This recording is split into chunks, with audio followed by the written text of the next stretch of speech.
и като имате пред очи свършека на техния живот, подражавайте на вяра. Честни отци, възлюбени в Господа, братя и сестри, така ни учи Светия Апостол, да подражаваме на вярата на нашите наставници, да ги помним и да имаме винаги пред очи свършека на техния живот. А кои са тези наши наставници? Това са всичките тези наставници, не само които са ни учили на младени, не само тези, които ни преподават Словото на вярата и Словото за вечния живот, докато пребиваваме ние на земята, и това се случва именно с нас, а всички тези от века живяли, просияли наставници, учители на благочестието, които след светите апостоли, приемайки от тях Божията благодат, са проповядвали Словото Божие. Подобно на светите апостоли са вървяли дни наред до села и градове и там са търпели някой път лишения, незгоди, усмивания, заплахи, затвор, само да изпълнят Словото на Господа Исуса Христа към светите апостоли. Идете и научете всички народи, като ги кръщавате в името на Отца и Сина и Светия Дух, и като ги учите на всичко, що съм ви заповядал. Именно тези думи изпълниха светите апостоли, като тръгнаха и проповядваха Господа Исуса Христа, възкръснали от мъртвите.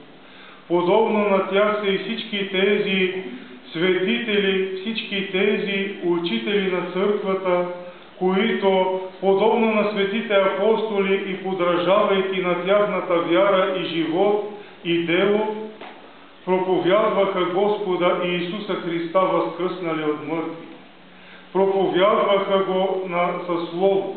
Освен това, извършиха много трудове, като преписваха и размножаваха богослужебни книги, свещеното писание, тълкованието на светите отци и техните учения, като бяха жив пример за множество човеци, как трябва да живеят в Христа, как трябва да подражават на светите апостоли и на светиите, ако искат да наследят Царството Божие.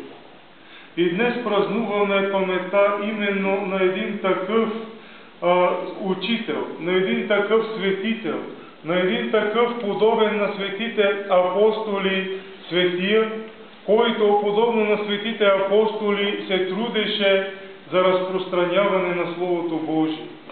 Това е един от нашите родни български светии, свети Наум Охридски чудотворец.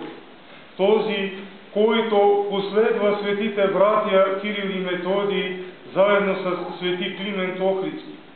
Той, който се получаваше от тях, който възприемаше от тях божественото учение, за да може по-късно, подготвен от тях, когато свети Методий си отива при Господа, те да се завърнат в България след Моравската мисия, да бъдат посрещнати от цар Борис Михаил, да бъдат приети именно като учители.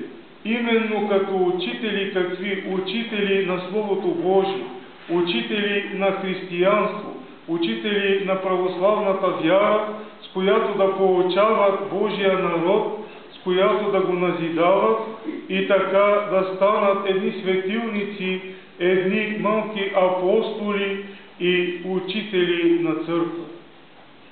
И свети Наум се справи с тази си задача. Години наред той проповядваше Словото Божие, той превеждаше книги, той преписваше книги, той ги разпространяваше, но той ги и тълкуваше, той проповядваше непрестанно Господа и Исуса Христа. След преместването на българската столица от Плискава Велики Преслав, той остана там 7 години, именно назначен като учител.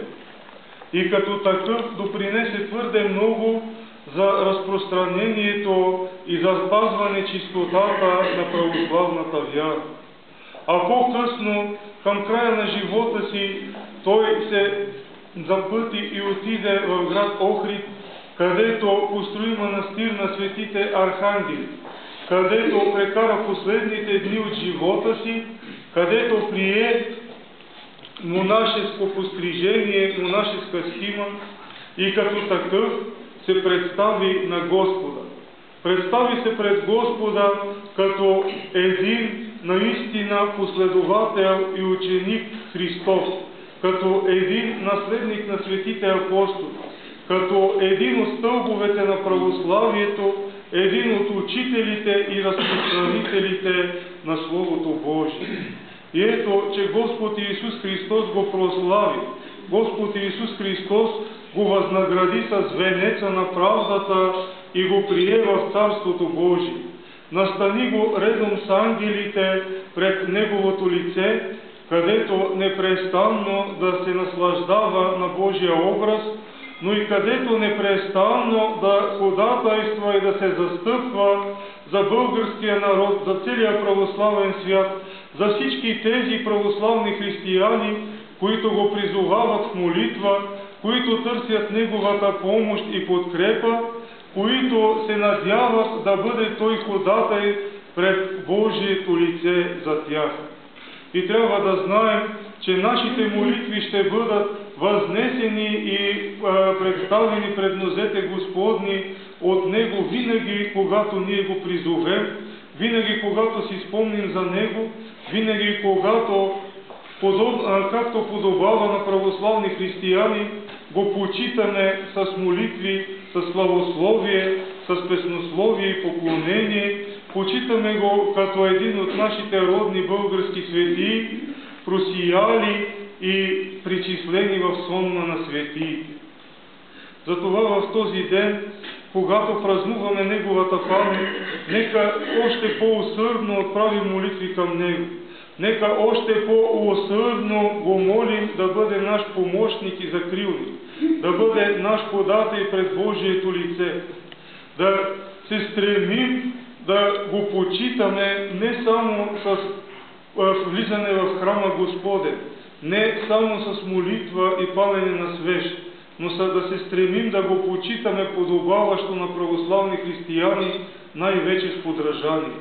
Да подражаваме на вярата, да подражаваме на Неговата ревност по Бога, да подражаваме на Неговите трудове, които Той положи за разпространение на Словото Божие. И тогава ще го имаме за един истински наш помощник, за един истински наш покровител, за един истински наш молитвен застъпник пред Бога.